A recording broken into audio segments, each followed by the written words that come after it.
this edition of our weekly webinar series, sponsored by the Committee on the Present Danger China, where we examine the nature of the war the Chinese Communist Party has long been waging against the United States of America, the ways in which it has been waging it, and the remarkable success it has enjoyed in doing so, pretty much with impunity, for years, unbeknownst to the vast majority of Americans.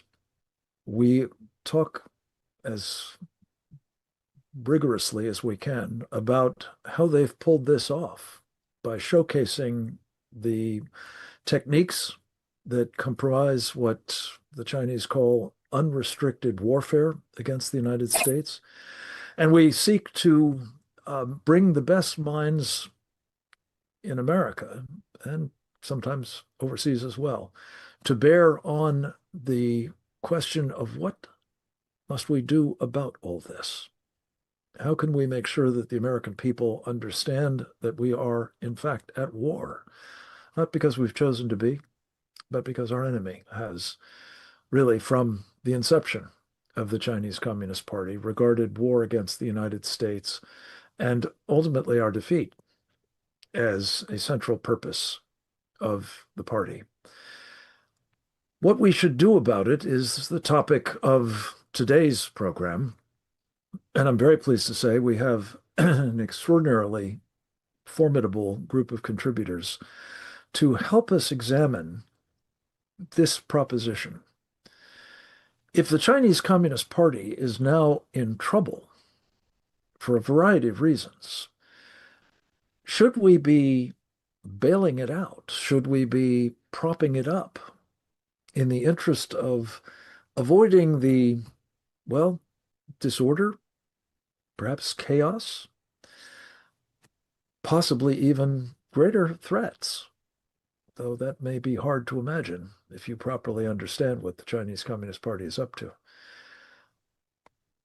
as a result of it coming apart, it losing power, it being overthrown by the Chinese people. On the other hand, what are the upsides? If we take specific actions of various kinds, which we will enumerate in the course of this hour, that might contribute to the Chinese people at last liberating themselves from truly the most monstrous regime in human history, if only measured by the number of its own people it has murdered. By some estimates, 100 million. Others say, no, 500 million more have been murdered in the womb.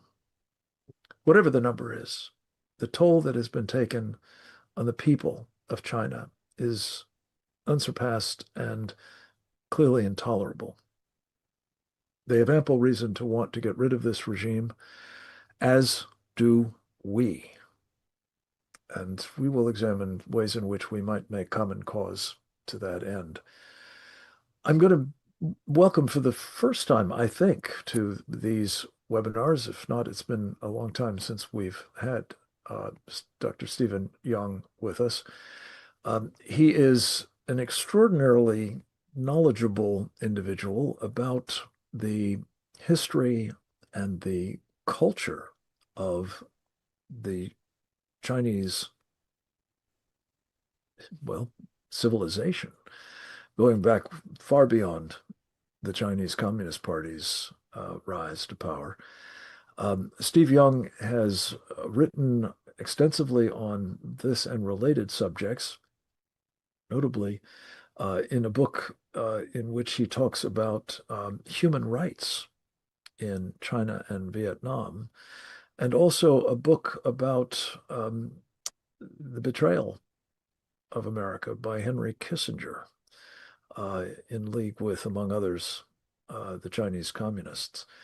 We are honored to have him with us to kick off this conversation with, I hope, a perspective on the nature of the regime and its incompatibility with the traditions of Chinese civilization and the implications, were we to side with the CCP rather than the people of China, for not just the so-called People's Republic of China, but for us and arguably for Western civilization more generally. Stephen Young, welcome. It's so good to have you with us again. Thank you, Frank. Thank you, Frank. Thank you for inviting me. What I'd like to do, because you've raised, when you talk about Chinese civilization, we're talking 2,000 plus years. We're talking different intellectual, moral traditions, different religions, different Chinese ideas about law, about justice, about rights.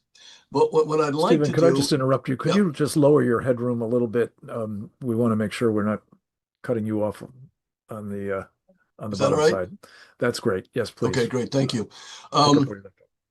What I'd like to start with are two documents, recent documents, which I think are very revelatory of tensions within the Chinese Communist Party, which could be exploited by the United States in order to encourage some Chinese in the party, but more likely outside the party, to change direction. What has disappointed me is that so many people in our national security elite or China scholars and things like this have overlooked these things. Now, one reason is that they're hard to find. The first one is an essay by a former premier of China, Wen Jiabao, a senior man in the Chinese Communist Party, written in April 2021, 4 years ago, responding indirectly in a classical Chinese Mandarin Neo-Confucian manner to Xi Jinping and his vision of both China and the Chinese Communist Party. And what Premier Wen does is he goes back to an ancient thinker, Mencius. And that in itself is significant. His essay is about his mother. It's a filial remembrance of his mother. As I recall, it was published in a small newspaper in Macau, which was then it disappeared. It was on the web for about 10 hours, but a number of people made copies which were circulated so you could read it. And he uses indirection. But a key to his indirection is the Chinese character Ren, which means a person, human person. It also stands for humaneness. And he talks about, he says, my mother taught me how to be Ren. Interesting, he's not talking about his father. Traditional Chinese authority structures are patriarchal. He's talking about his mother, who taught him how to be a human person. Now, if you're educated in Chinese philosophy and history, you should immediately think about the opening paragraph of the book of Mencius, where Mencius says, the only things I have to teach are Ren-yi, humaneness and righteousness. And he is staking a claim that the Chinese people, the Chinese culture, should focus on humaneness and righteousness, not on power, not on authority, not on hierarchy, not on war, not on conquest. And at the end of his filial remembrance of his mother, Premier Wen writes, the China in my mind should be a country full of fairness and justice, where there is always respect for the human heart, humanity, and the essence of human beings, and where there is an air of youth, freedom, and struggle. I have cried out and fought for this. This is the truth that life has taught me and that my mother has given me. This to me offers we Americans opportunities to engage with the Chinese people over and above, behind the back of the government and the Communist Party, by saying, we Americans, we applaud this, we believe in this. We want to work with a China which is humane and righteous. And there would be, I would guess, millions of Chinese, particularly many intellectuals, of whom they're my friends now, but their mouths are closed because of surveillance. But this is what they believe. The Chinese Communist Party is, to this extent, out of sync with one of the main moral traditions of the Chinese people. there's another tradition we can talk about later on with our colleagues. Okay, let me now turn to a second document. December 16th, 2024. This is an unsigned document that was circulated privately among many Chinese, did not appear, I don't think it was on the internet at all. Written, my instinct is it's written by people in the military. Because starting in December, last December, and some other people know about it, there have been many rumors coming out of China about the military, particularly one senior general, Zhang Yushua, standing up against Xi Jinping and saying, no, the military is not going to follow you in your road of sort of domination. Implicitly, your desire to conquer and capture Taiwan. So this document requires the resignation of Xi Jinping, all his party roles, government roles in military. And it lists in about 24 paragraphs all the bad things that Xi does. He violates the principles of separation between party and government, destroying the term limits for leadership, undermining the principle of democratic centralism, promoting a personal cult, disrupting political order and norms, seriously damaging unity between the party and outside the party, attempting to achieve comprehensive control over everyone, in diplomacy, lacking integrity, morality, and the rule of law, lacking empathy, not understanding or addressing public concerns, vain, stubborn, never admitting mistakes, even when facing a wall, believing himself to be the greatest contributor to the nation, unmatched in capability, and once in a millennium emperor. They then compare him, he says, because of his policies, China is in decline. The writers then compare him to the 4 worst emperors in Chinese history. They also conclude, we demand that the country use this opportunity to abandon the current system prone to autocracy, establish a new democratic republic society where everyone can enjoy a free and open life. Now, we can have questions as to how influential these people are, and those are very valid questions. But I think this is evidence that we Americans should not write off the Chinese people or Chinese civilization. We should rather accept it on its best terms and say, this is what is great about you. And we admire this and we want to work with you. So that would be my recommendation, to use whatever we want to call it, intellectual outreach, cultural exchange, political warfare, but to go to the people themselves and say, this is why you are a good people, not that way. Thank you, Frank. Thank you, Steve. You may have to drop off, and I did want to just put one question to you, if I may. You're welcome to stay if you can, but if you have to go, if you could just speak to this. I know one of our colleagues, mutual friends, Dr. Bradley Thayer, has made the point, really a variation on the theme of, I think, your first one, that Chinese communism is a foreign ideology. It is a product of a totally different culture, a totally different civilization, and that one of the vulnerabilities of the party that, as you've indicated, we could very usefully exploit if we are in fact aligned with the people of China, if we in fact understand that we have a mutual interest in seeing the CCP terminated as the ruling force in China, to make this case that this foreign and essentially really incompatible ideology is one of the reasons why that kind of change is both very legitimate and urgently needed. Could you speak to that point?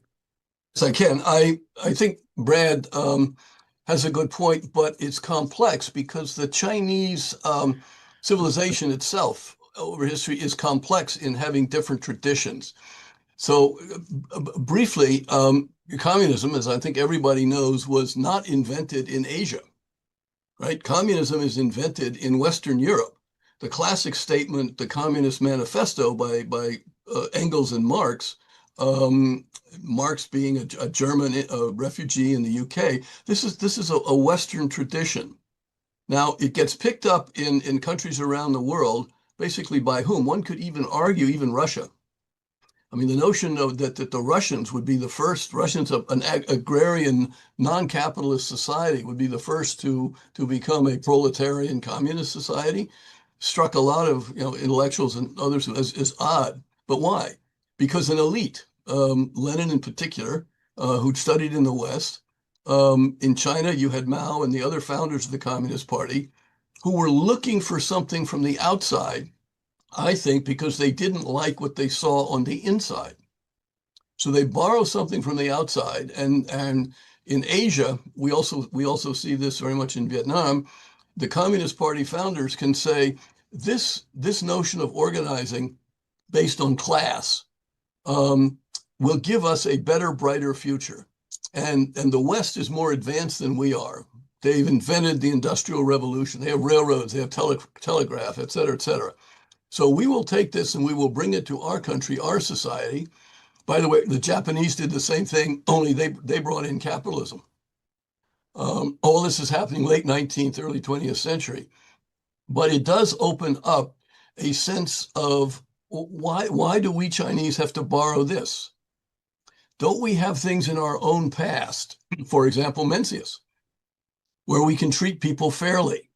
Mencius, by the way, in his writings, he's a supporter of capitalism, free markets, the right of people to work and produce. They don't have to be told what to do by the government.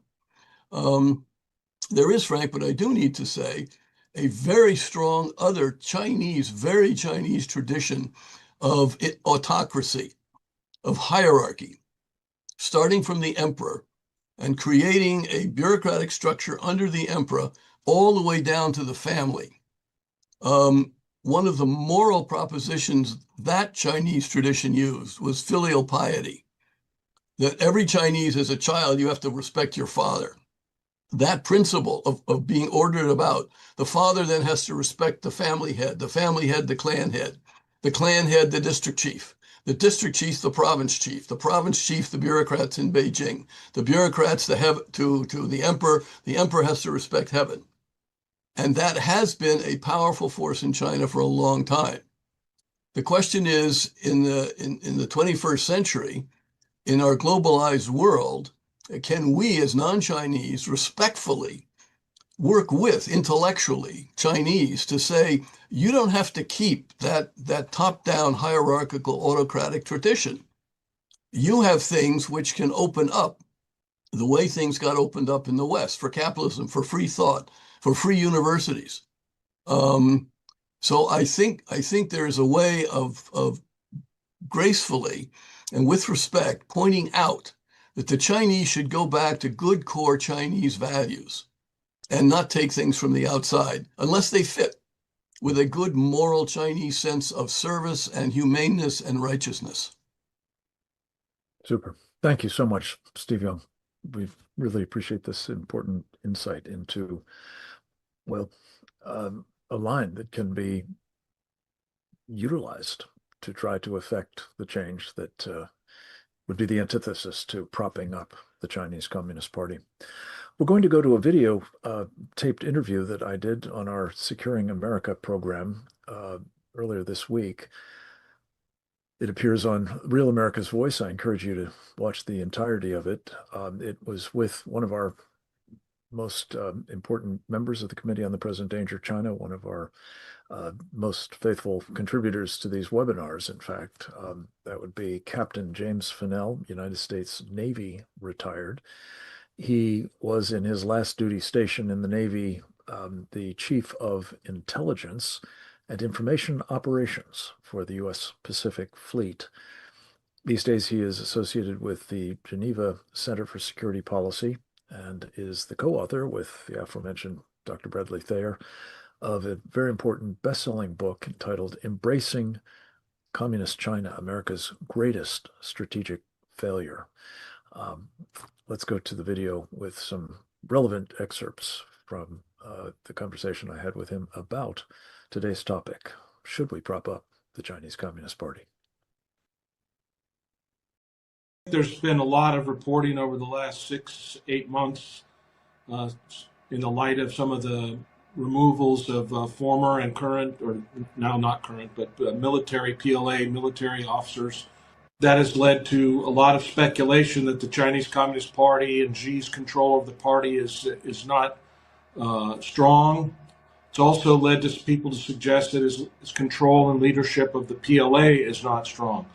And from my perspective, I don't concur with those assessments. There doesn't seem to be any indicators, substantive indicators, that he is off message. So if you look at his time in office, 13 years, he's on a trajectory that you can measure, and he doesn't seem to be off of it. He doesn't seem to be being detracted from it, whether it's in the military domain or in the political domain, like with his proposal of the Global Governance Initiative now and his 4 major initiatives that he's promoting through the United Nations. Yes, they have some economic problems, and that's an area where we need to continue to look, and where I applaud President Trump and the administration for corralling the Chinese Communist Party and putting pressure on them. I would like to see a lot more, which gets to kind of the point that you were discussing in your opening, which is there a threat, or is there a risk if we apply too much pressure, both economically or militarily, that we could either, 1, strengthen Xi's grip on power, or 2, that he could lose it all and then we could face something much, much worse. And my assessment is that we're in an existential fight with an ideology called communism, as practiced by the Chinese Communist Party. It's different than the communism practiced by the Soviet Union on the edges, but its core objective is to destroy the United States of America and everything that we stand for in our Declaration and our Constitution and what we've stood for 250 years. So I think the risk of not taking action is greater than the risk of taking action. So I'm glad to see the president go before the United Nations like he did this week and tell the people of the world, hey, you want to buy windmills and you want to buy solar panels, but you're buying them from China. Is that really a good idea? And clearly he was suggesting that it wasn't a good idea. Clearly he doesn't agree with China's views on a lot of things and the trade imbalances that they've been doing with us. And it seems clear from his statements about wanting to strengthen and rebuild our military that he's concerned about the PLA and their growth. So I would say that it gets down to a method. So I don't question the administration's intentions or their view of China. It's a question of methods. And while I'm not the president, I would, it's up to him to make these final decisions. And we're getting these releases about restrainers and deflators and other kinds of actors, both that are inside or around the edges of the administration. And I would say, 2 things. We need to be cautionary about taking everything that's said about the upcoming national defense strategy is selling out. I want to see that, because I don't hear that from people that are inside the system still. I hear the exact opposite. But I would also suggest that we should be, or we can be, open to doing much more in terms of putting pressure on the PRC and the military domain. And so I think that we should be doing that. I think for instance, we're sending increased levels of U.S. warships, destroyers and frigates through the Taiwan Strait. How about we send a U.S. aircraft carrier through the Taiwan Strait? How about we check the PLA and the Chinese Coast Guard's threatening of the Republic of the Philippines, our treaty ally at Scarborough Shoal.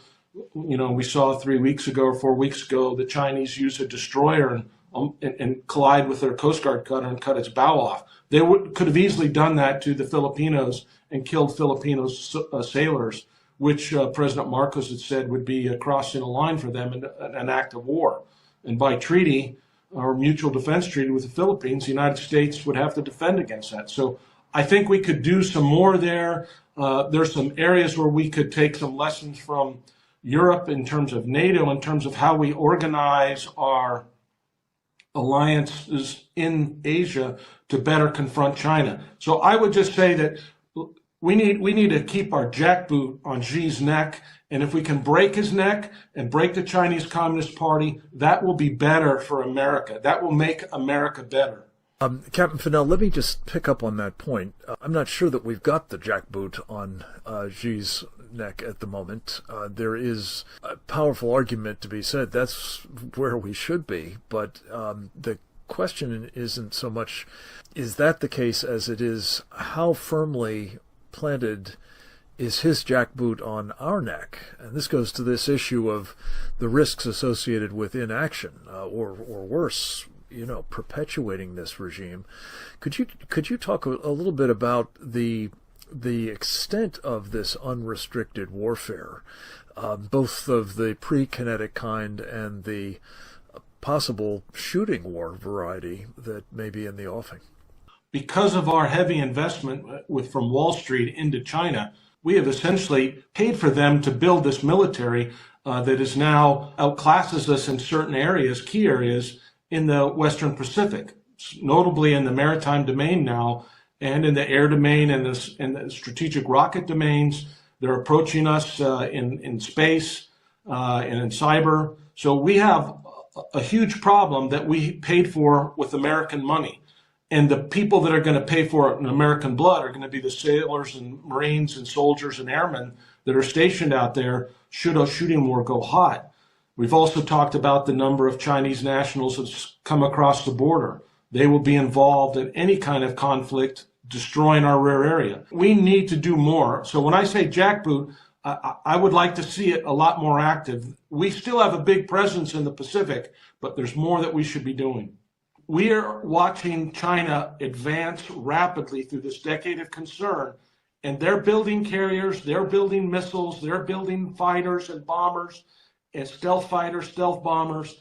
They're advancing in every realm of military warfare, political warfare, cognitive warfare, economic warfare, and we are not recognizing the threat for what it is. And this is alarming to me. We've got internal threats in America, no question about it. But these threats from the external, from China, are not going to sit in a vacuum and just stay on their side of the Pacific. That's for sure. What we're talking about is our side of the Pacific and the implications of their various forms of warfare against us right here at home, as well as against our interests elsewhere. We've talked a bit about some of the forms of warfare that the Chinese are engaged in and the need to counter what they're doing culturally, as Steve Young has talked about, militarily, not shooting, but in terms of having the capacity to deter the Chinese militarily that Captain Fennell's just described. We wanted to turn to another of our Committee on the Present Danger China members and very faithful contributors to these programs, Trevor Loudon. He is our duty expert on the manifestation of the unrestricted warfare that has resulted in what the Chinese call elite capture in our country on an industrial scale, in basically every sector of our society, from Wall Street, as Jim was just talking about, to business more generally, to academia, to the media, to political life particularly. What that does in terms of decision-making about whether we recognize we're at war, whether we do anything about it, let alone the kinds of effective things that we're discussing here to bring down the Chinese Communist Party rather than prop it up. And we are very appreciative that Trevor is taking the time to once again visit with us about what these enemies within represent in terms of both threat vectors for our mortal enemy to utilize, to weaponize against us, and impediments to our taking the kind of action that's needed, as opposed to assuming that we need to accommodate, appease, indeed prop up our mortal enemy's regime in Beijing. With us, Trevor, who has written extensively on these subjects and made movies about them, including Enemies Within the Church, Security Risk Senators, and the counterpart on the House side, House Un-Americans, to both talk to us a bit about the importance of resisting, not appeasing the CCP, and a political warfare, if you will, lawfare approach that could be very helpful in terms of taking down the CCP. Trevor, welcome back. Over to you. Well, thanks very much, Frank. Well, first of all, I'd like to address a major misunderstanding that has guided much of America's foreign and economic policy regarding China for decades. And that is the idea that was common in the 80s after Deng Xiaoping opened the Chinese economy, that the Chinese weren't really communists anymore, that they've abandoned communism, they've seen the light. This was the line that Kissinger sold Nixon, that we can make the Chinese more like us. And when Deng Xiaoping started to open the economy, American business people were very happy to go in there and exploit the cheap labor, etc. And this was seen as a win-win. They were becoming more like us, and we were making money with their cheap labor, and it was all good. A basic understanding of Marxism would disabuse you of that notion. A classic Marxist would say there are 5 stages of human development. There is primitive communism, where you live in a cave and you go and kill a woolly mammoth and you drag it back and you share the meat equally amongst you. That's primitive communism. Then the second stage is feudalism. You start to develop agriculture. You have plots of land and they get raided. So you need warlords to protect your patch of land. You know, China was a feudal society before the revolution. Warlords all over the place. Russia was a feudal society too before the Soviet Revolution. The third stage is the growth of capitalism, where people start to, banks start up, you start to get intellectual property, machinery, capital development. And that's the stage that booms the economy, that absolutely produces all the wealth. Every good Marxist acknowledges that capitalism is necessary to build the economy before going on to socialism. And the fourth stage, but see, capitalism, the Marxists will say, breeds inequality. And so therefore, to correct that, you must have a strong government, a socialist government that redistributes wealth, and then that government will wither away to form your advanced communist society. That is basic Marxism. So when Deng Xiaoping opened the Chinese economy, that wasn't a capitalist thing. That was a return to Marxism, because they all acknowledged, as does Vietnam, which is doing exactly the same thing, that Mao made a huge mistake in trying to go directly from feudalism to socialism. He missed out the capitalist stage. They didn't have much wealth and everything imploded. Big mistake. So they had to go back to the capitalist stage, and we were happy to finance that. Now they have built their economy so big that they can challenge us. But it doesn't mean they're off the communist road. As a previous speaker pointed out, they are absolutely committed to world communism and to the destruction of the United States of America by any means they possibly can. But this is something that hasn't most US policy makers don't understand. I'm not sure President Trump understands this. He thinks that the capitalism in China is a genuine, permanent phenomenon. It isn't. It's already going to the socialist stage now. The government is reasserting control. They're militarizing the economy. They're getting ready for war. I'll also point out that the reason the Chinese have used their businesses to move into the United States is not to make money for not so much to make money, it's to get political influence. In my book on Kamala Harris, Stealth, I quote a top Chinese advisor to Xi Jinping saying the purpose of having Chinese businesses and organizations in America is very simple. We want businesses in all 435 congressional districts, he would say. That will give us political influence in every single congressional district in the country. We will start plants. We will start factories. That will get many Americans dependent on us for their salaries. Therefore, no American congressman will dare to criticize China because they might lose the votes of the 5,000 or 6,000 people in that district who depend on us. The goal, he said, is to make the Congress of the United States a subsidiary of the Chinese People's Assembly.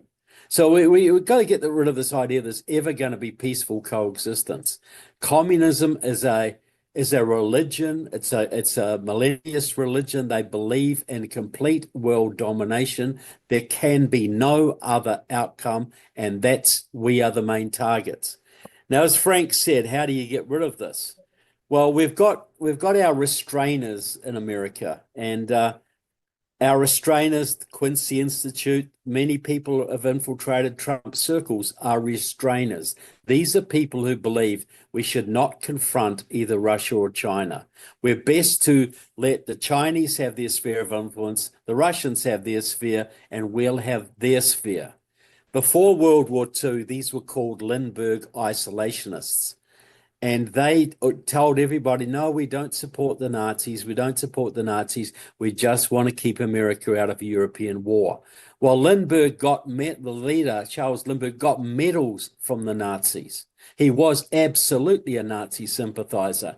And I'll say right here that most of these restrainers who believe we should not confront Russia over Ukraine and other adventures they're doing, and they're looming attack on Poland in Central Europe, and we should not be aggressive with China. We should try and keep the gravy train flowing, are captured elites. They're either in Russia's pocket or China's pocket or both. That I'll say that very, very boldly. So how do we get rid of this? Well, we've got to apply we've got to basically use the same kind of tricks that you would use against organized crime.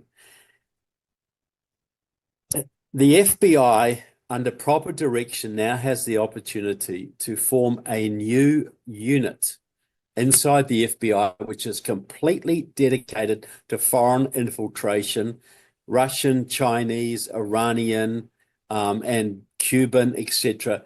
Its job is to root out foreign infiltration and those who are working for our enemies, domestic people working for our enemies. And the principle is quite simple. It's how you take down the mafia. You'd form a new unit. It's like the Untouchables, very vetted, very disciplined, very compartmentalized. So if you get any rotten apples, that wouldn't do too much damage. Then the president could declare a 3-month amnesty for all foreign and domestic foreign infiltrators and spies and domestic traitors. If you're a foreigner and you're working for a foreign government, whether it's Iranian or Chinese, you've got 3 months to leave the country and never return. Because if you are caught after 3 months, and we can convict you, you're going to Leavenworth for the rest of your life, and there will be no prisoner exchanges at all. That's part of the deal. All domestic traders have got 3 months to come into the FBI and register your name and spill your guts. Tell everything you know, who you betrayed, who bought you, who you bought, what you stole, who you influenced, your networks, what you were part of, how you got inveigled into this. Were you a knowing traitor? Did you get in a business deal you didn't understand? Were your relatives threatened? Come forward, and if you are honest and are willing to testify in court, you'll get immunity from prosecution. Your punishment will be between you and God. That would, but if you're not coming forward in 3 months, we'll have so much evidence, and if we catch you, you'll join your Chinese and Russian and Iranian friends in Leavenworth, and you can play checkers with them till the end of your natural days. That would cause a massive meltdown in every foreign intelligence network in the country. You would see tens of thousands of Chinese, if not hundreds of thousands of Chinese, leave. Iranians would take off, Russian mobsters, cartel people. You'd see a whole lot of big tech people stand down. You'd see a whole bunch of Wall Street guys stand down. A whole bunch of senators and congressmen would stand down for family reasons. And you would have a flood of information into the FBI on exactly who the traitors are. You get them to rat on each other. You have a big carrot and a big stick. You get them to rat on each other. In 3 months, you'd cause a massive meltdown in all these networks. You'd have so much evidence. The American public would finally understand how deep the corruption and the infiltration is, and would then support the measures going forward to make sure this never happens again. I think this has been proven time and time again with organized crime. We've got, as Frank often says, the CCP is a massive organized crime network. We have to use the same tactics against them as Giuliani used against the mafia, the British used against the Thuggy gangs in India, and Thomas Dewey used against the Murder Incorporated in the 1930s. Start catching the low-level rats, get them to flip on the high-level rats, offer a way out, and prosecute those who you really need to prosecute. That's what I'm recommending and promoting, and I hope the Trump administration starts to do something along these lines.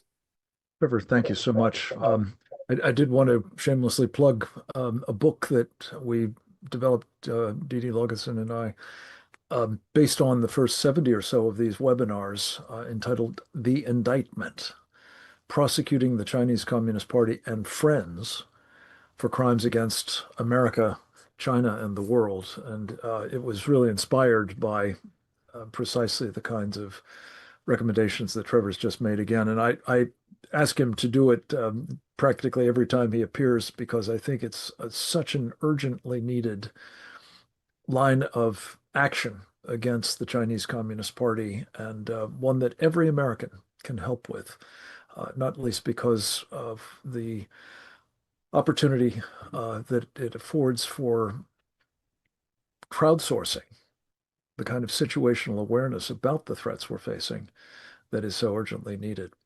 We're going to conclude our program, as we often do, with remarks by yet another of our most important members of the Committee on the Present Danger of China, yet another of our most faithful contributors to these webinars. The more extraordinary because typically when he does it, it's the middle of the night where he is in the Far East. His name is Colonel Grant Newsom, United States Marine Corps retired, a man of considerable accomplishment in uniform, and also having retired from the service as a Foreign Service officer in our Tokyo embassy. He has been an entrepreneur and businessman in East Asia for some time. He writes brilliantly on these topics in a number of outlets, and also in a best-selling book of his own entitled When China Attacks, A Warning to America.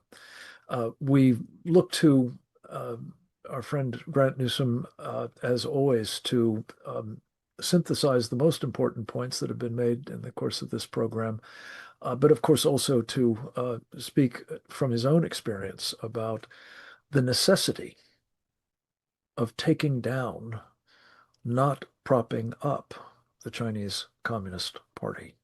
Colonel Newsom, welcome aboard, sir. Over to you. Okay, well, thanks for having me, Frank. I've been hearing for years the line from civilian officials, academics, military officers, we can't do anything to destabilize the People's Republic of China. And the question you ask is, well, why? And the best they can come up with is, well, they've got nuclear weapons, and who knows what would happen if you had chaos in China. Well, one thing, you've got chaos in China already, but I would also point out that Pakistan has nuclear weapons, and that's chaos personified. The North Koreans have them as well. But that's the line is, we just can't do anything. It's almost a dogma that we have to do everything we can to prop them up, just as amazing as that is. And keep in mind that I can't think of a single case in history when one nation has actually done as much to build up an enemy that says that it wants to destroy them. It just doesn't make any sense. And if you don't believe me, I always turn people to Document 9, which is a speech Xi Jinping gave around shortly after solidifying power. And in it, he basically says, either our system's going to survive or the American system is going to survive, and it's going to be ours. And they're very clear about it. They're just telegraphing their punches. So they want to destroy us. And we've done our best for the last 45, 50 years to actually ensure that they have a stable platform from which to operate. And there's a certain condescension, of course, to all of that. This idea that, well, the Chinese could never be our equals. They'll never, we'll always be ahead of them. But also it's been incredibly effective psychological warfare on the part of the Chinese Communist Party to capture American elites, influential people, and business, government, everywhere, to think that we have to keep the People's Republic of China sort of stable. Trevor mentioned very nicely this idea that, well, China's not really communist. You hear that all the time. The Chinese would be, surprised to hear if that was the case, but you hear it a lot. And I would look at additionally the financial support that we have given China and still do. It goes back quite a ways. I would cite Hank Paulson, formerly of Goldman Sachs, of course, and also Secretary of Treasury. He did so much to help the Chinese financial system, which is basically a Ponzi scheme with a currency that is not convertible. He did so much to help them survive that sort of rickety sort of financial foundation. That was maybe 20 years ago. But now you have J.P. Morgan, Bank of America, helping a Chinese battery company, CATL, that has direct ties to the Chinese military, helping them raise money. And this has just happened the other day. So that hasn't really stopped.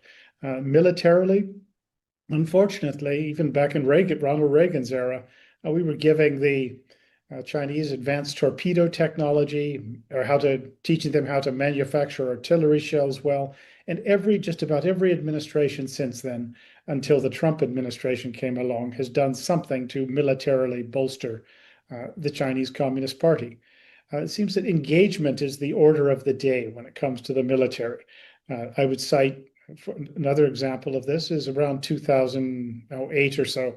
The then commander of U.S. Indo-PACOM, Admiral Keating, was asked, well, what do you think about the Chinese having aircraft carriers? And he said, I don't see any problem with it, and I would be glad to help them as much as I can. Fast forward a few years to 2013 or so, and I asked a senior general at PACOM again, I said, why are you appeasing China? And he didn't challenge me on the idea of appeasing. He said, well, what else are we supposed to do? Go to war with them? Well, I could think of a lot of things in between appeasement and thermonuclear war, but that was the idea, that we could not do anything that would upset the Chinese. And around that same time, a few years later, I remember another general saying, well, we're trying to give the Chinese off-ramps, as if they didn't know what they were doing. And so anything the Chinese did, we would not challenge it, and we would not do anything to destabilize that regime. Even now, it seems as though the engagement school is coming back in the part of the U.S. military. And I would really encapsulate the U.S. approach to China during all these years with a statement by, he was then Assistant Secretary of Defense, Joseph Nye, an Ivy League professor, who said, well, if we treat China like an enemy, we'll be sure to have them as an enemy. So we're going to treat them like a friend, and then we'll at least have the chance that they might become our friend. And that was pretty much it. So you see what kind of a mess we've got in, having created an enemy, a country that could defeat us militarily and that economically is as much as a match for us, to put it mildly. So that's all the complaining. Now, what do you do about it? The first thing is we do have to rebuild our military, but also you have to decide that, we're going to bring down this regime. It's out to destroy us, and we're going to do that to it first. Ronald Reagan got it about right when he took over and said, in terms of what they were going to do to the Russians, well, don't do anything that helps them. And he also said, as his outcome, we win, they lose. But you have to see that. There's no splitting the difference with the People's Republic of China. Additionally, in addition to a proper military, you do need to go on the offensive in terms of political warfare. And one aspect of this is propaganda in the good original meaning of the word, the Jesuit meaning, which is just explaining yourself. And I would cite as one example, it's just one example, was the then Deputy National Security Advisor, Matt Pottinger, giving a speech in Chinese directed at the Chinese public.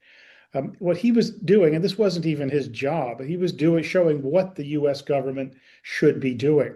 And we had people supposedly responsible for this sort of thing against the Chinese, but it's not clear what they were doing, if anything. But you also have to, besides the sort of the propaganda end of it, stop providing financial support to the People's Republic of China.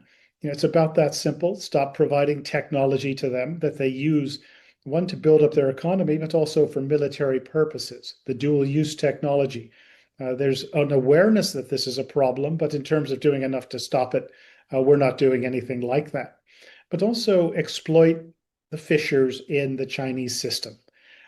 Think about it. You've got, at least by China's own admission, 600 million people living on $5 a day. It's doubtful that they're all that happy with their lot in life.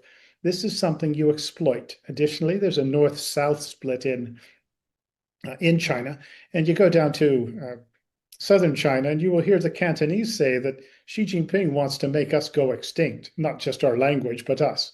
Well, that is something that any just reasonably alert sort of political warfare type could exploit and cause the Chinese no end of trouble.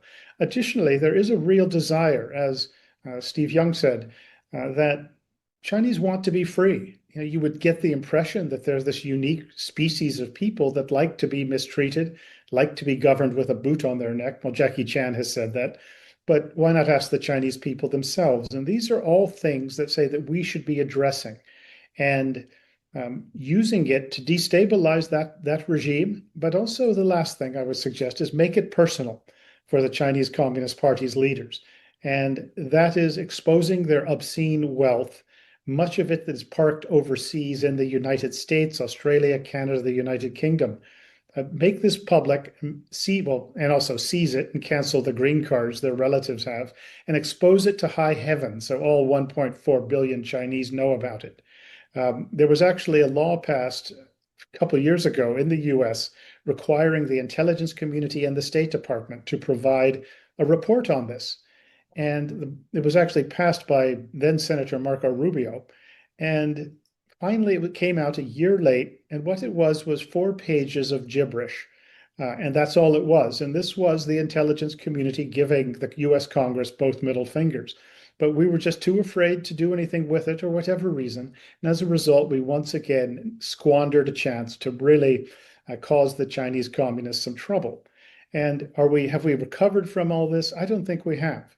You'll notice the other day that Secretary of War Pete Hegseth, in his conversation with his Chinese counterpart, he stressed at the very beginning, we don't seek regime change in China. I don't know where he's getting his advice from, but that's the wrong approach. At a bare minimum, you would say, as long as you're trying to change our regime, we're going to change yours. So that's just a few ideas on the topic, and hopefully we wake up and do things better. Oh, thank you very much. This, I think, just perfectly captures what I hope we would do today, which is both to establish that there is the potential of bringing down the Chinese Communist Party. This is something that, I guess, alongside the idea that they're actually not communists any longer.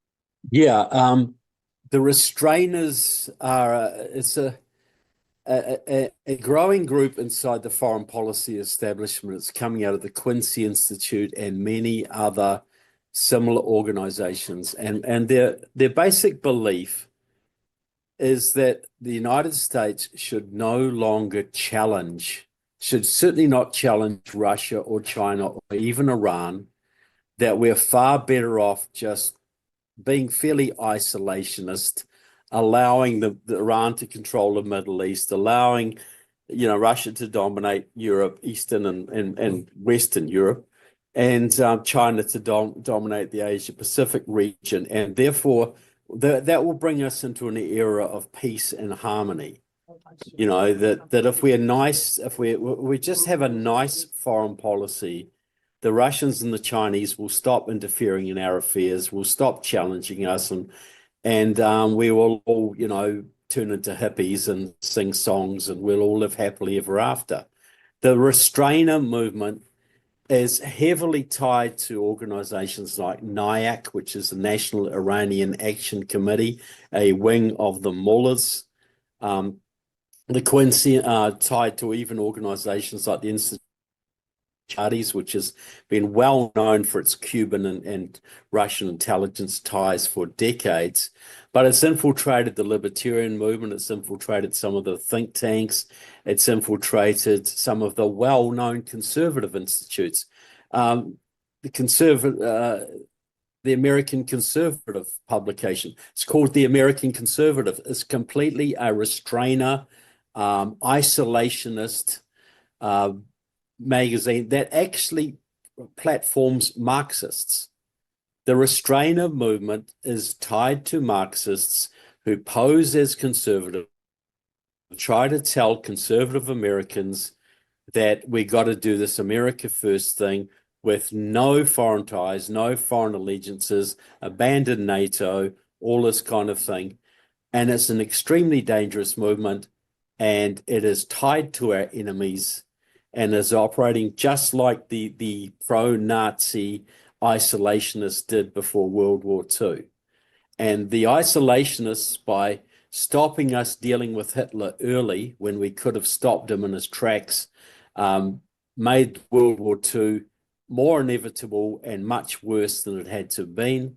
And the isolationists today, and we know many of them, the isolationists today are actually endangering America, weakening America, and empowering and encouraging our enemies, because I can tell you straight, if we allow Russia to dominate Europe and China to dominate the Middle East, it's going to be 5 minutes before they join together and gang up on us.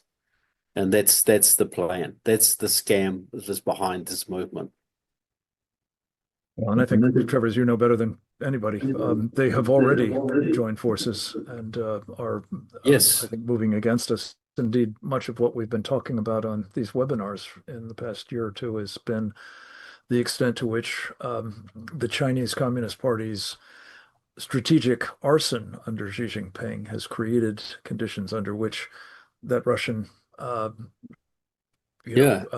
salient in Europe and in the Middle East, the Chinese and Russians to varying degrees. What is creating distractions from the main thing, as Jim Fennell likes to say, in the Far East.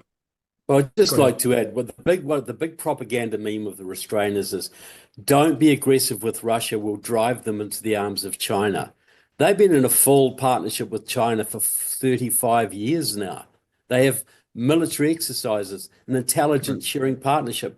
So they said, we can't challenge Russia, we'll drive them to the arms of China, we need to concentrate on China. But now they're saying, no, we shouldn't really go after China either. It was a scam from start to finish. We need to aggressively confront the Russians and the Chinese and the Iranians. We have the advantage in many areas. We can finish Reagan's job of taking down the evil empire completely with the help of their own people without hardly firing a shot. Wouldn't that be something to hand on to our children and grandchildren? A world where the evil empire has finally gone. Grant, I think you might have been seeking recognition, and I do want you to respond to that if you would. But also, if I may just add a point to your observation about the so-called cattle financing deal, where by Jamie Dimon's JP Morgan and Brian Moynihan's Bank of America, as you pointed out, raised over $5 billion for a company identified by the Pentagon as a Chinese military company operating in the United States.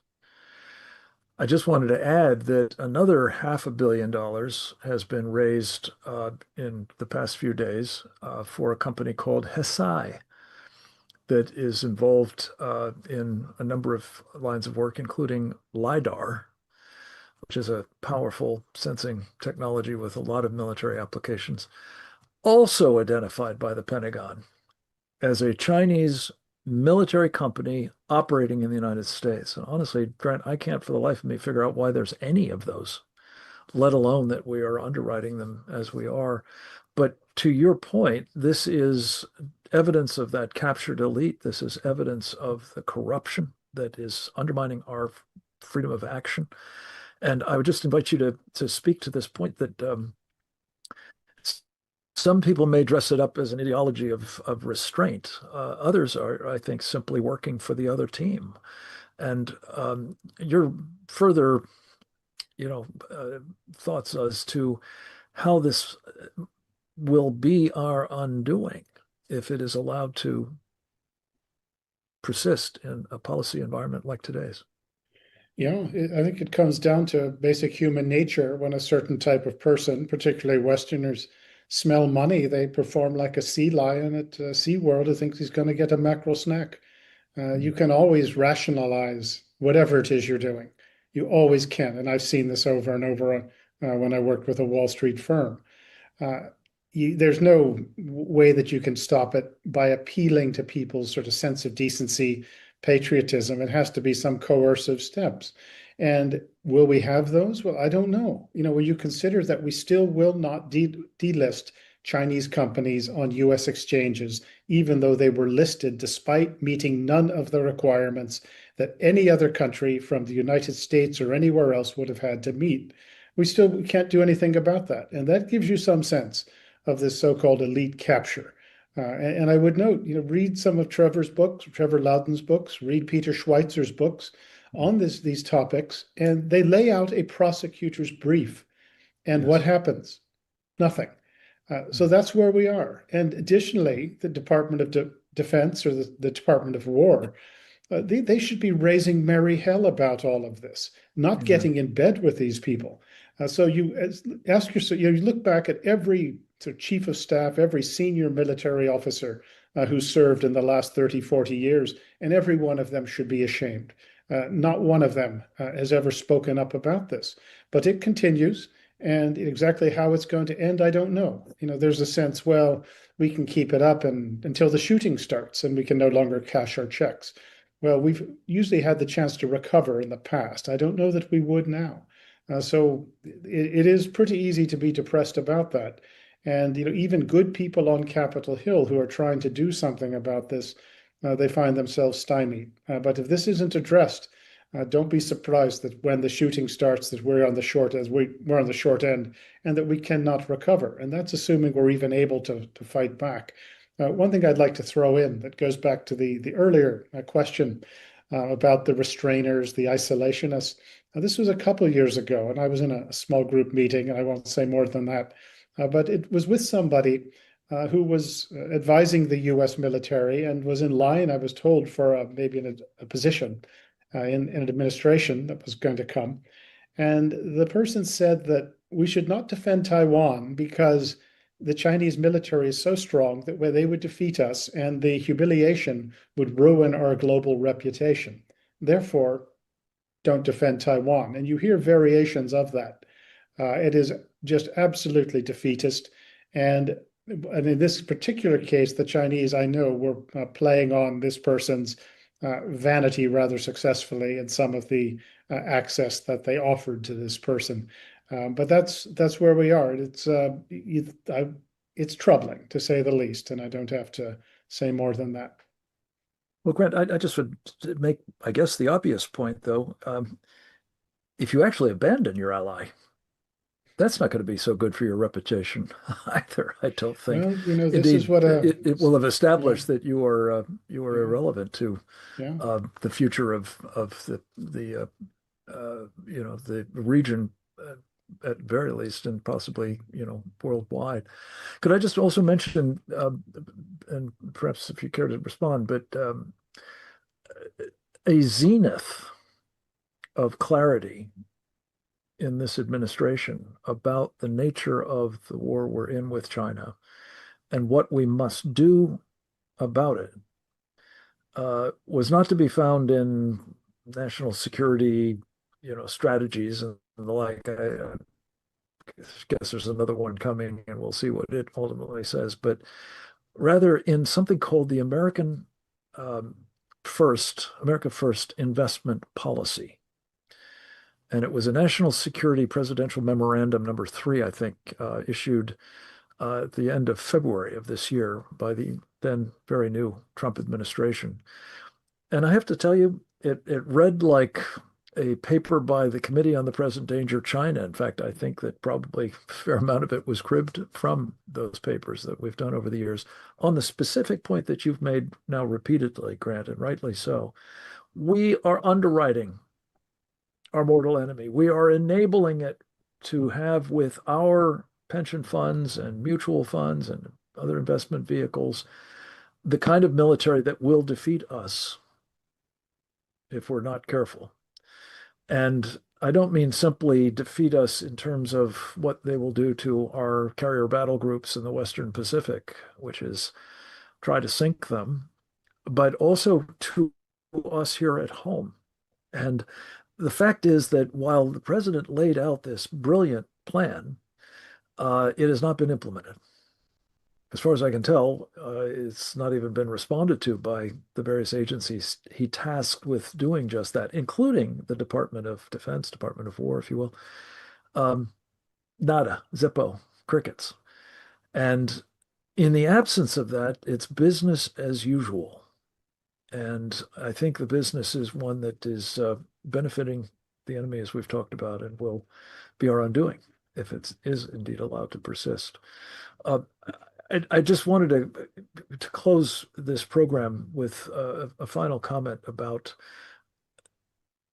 the fact that the president, if he does not get information like we've shared with you today, and if he is instead essentially hearing mostly from this community of restrainers, who, by the way, and it is a rather stunning fact to share and tell, as I think Trevor mentioned, came in significant numbers, or at least into significant places, from the Quincy Institute and other Koch Foundation-sponsored enterprises.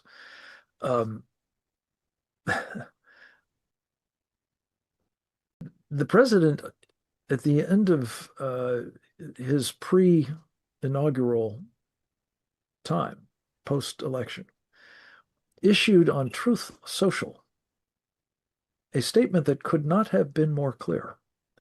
He said, in a kind of memo to those who had worked for the Kochs, don't even think about applying for a job in his administration.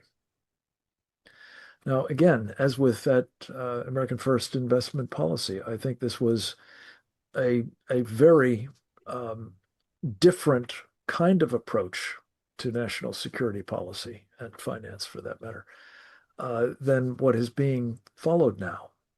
And as he told us frequently, he learned the lesson in his wilderness years that personnel is, as Reagan used to say, policy.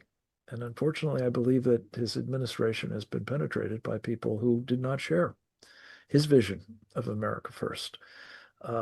It is indeed the Lindbergh America First, not the MAGA Trump America First policy. And it is at risk of being enshrined if the president does not hear what is being said here today, which is, A, there is an opportunity.